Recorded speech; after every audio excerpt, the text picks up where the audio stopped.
When you are managing a high availability system, a disaster is a sure thing. Of course, you work for that disasters not to happen, but that's a misfortune that eventually is going to happen. The most important thing besides correcting the problem and reestablishing the system is the communication.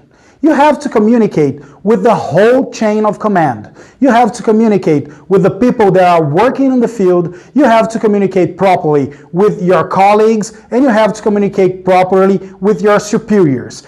As long as you keep this communication going, everything's going to run a lot more smooth than when there's no communication. The stakeholders must know as well what's happening and what are the steps that are being taken for solving the problem.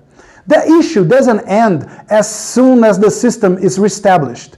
You have to, after this reestablishment of the system, you have to document every step you took to reestablish the system, and you have to analyze every detail and every aspect of the problem to make sure that this problem doesn't occur again.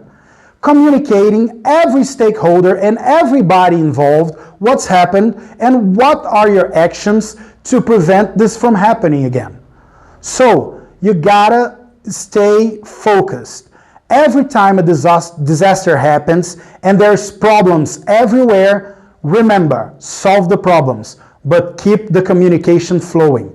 That's the secret for administrating a high demand system.